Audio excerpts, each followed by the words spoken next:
Hi guys, I'm Lei. Welcome to my very first video on this channel. Today I will be sharing my digital art process. First, I start with a sketch using an airbrush. I tend to be very messy with my sketch because I don't like to clean it. I don't like doing line art, so it remains a rough sketch. However, I do like to keep the features and the action or the pose recognizable so it's easier for me to render later. Also, I always have references when I draw. This is actually an art trade with a fellow artist, so this is their character. Other than that, I have a separate reference for the pose or the lighting or whatever I'm trying to draw. That's important for me to make sure the piece will come out decent in the end.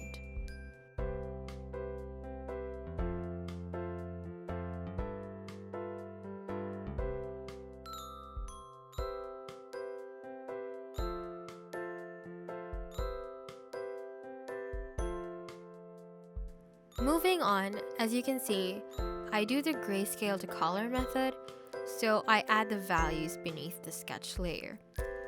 I include everything in this layer, the background, the character, the hair, clothes, etc. I'm still using an airbrush for this to help achieve a soft look. It's always the base value first and then shadows, then highlighted areas. Since I was aiming for a dramatic lighting here, you will see later that I added a multiply layer, and that's where I did the shadows to achieve that lighting setup. I usually merge that with the grayscale layer.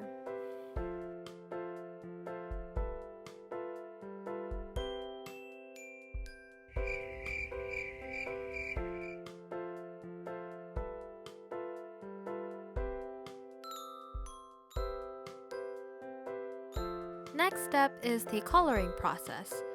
On top of the sketch layer, I add a soft light layer wherein I block in all the colors.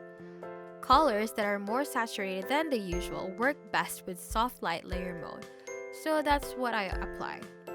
It still depends on what color you're trying to get though, because sometimes some colors may look oversaturated, so just keep trying and experimenting, you'll get there.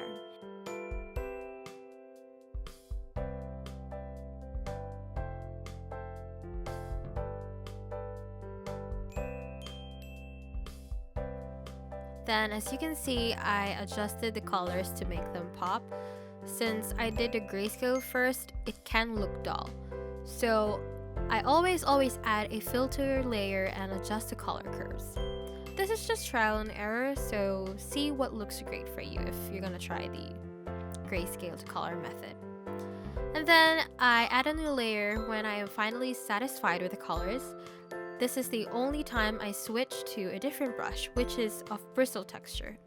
With that, I start rendering. Most of the time, I start rendering the face, then when it gets overwhelming, I move on to another part. It could be the hair, the clothes, I don't know. It depends on what I just feel like going with. Again, my references are utilized in the rendering process. I constantly look at my other screen where my references are, especially for pieces with dramatic lighting like this one. I do have knowledge on lighting, but it's always helpful to have references for more accuracy. From this point on, I'm just rendering and rendering. I surprisingly finished this in just 3 hours, but I do take lots of breaks. I get tired easily, so I always do, and I think taking breaks help because it allows you to have fresh eyes and spot mistakes or areas you want to redo because you think it can be done better. But yeah, this is where everything is coming together.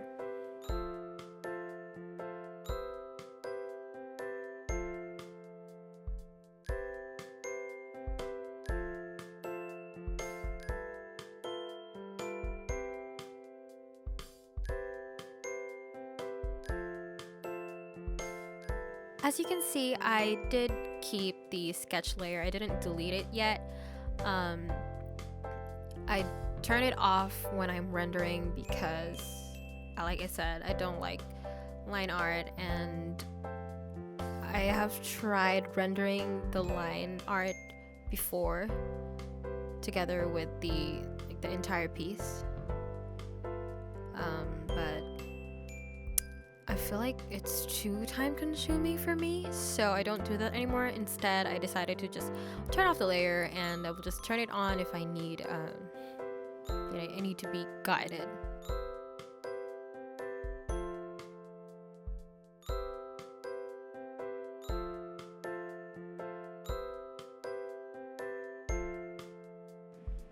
So yeah, I also render the background.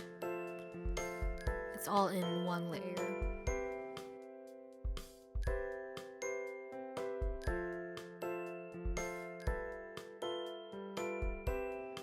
I also don't over render or over blend. It's best to have both soft and sharp shadows in your piece to make it look dynamic and interesting.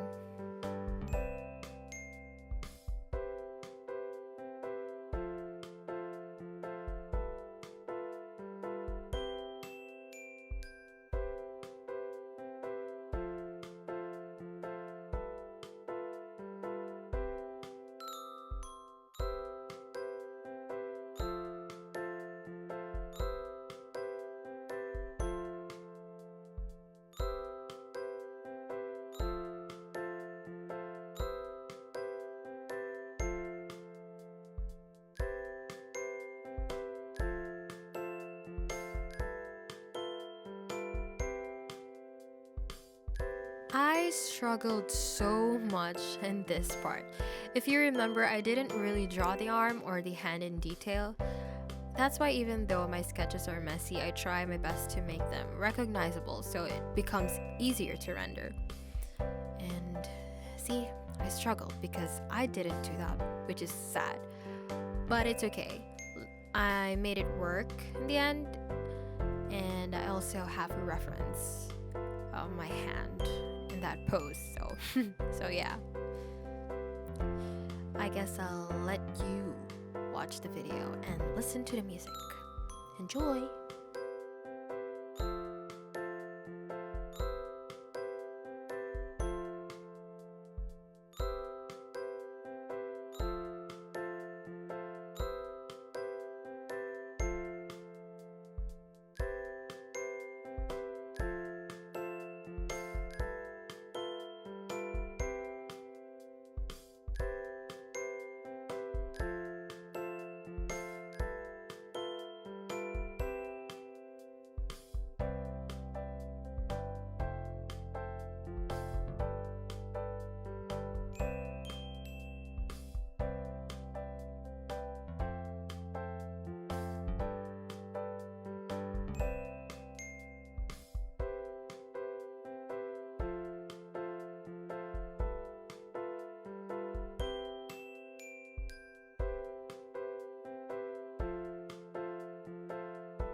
So I'm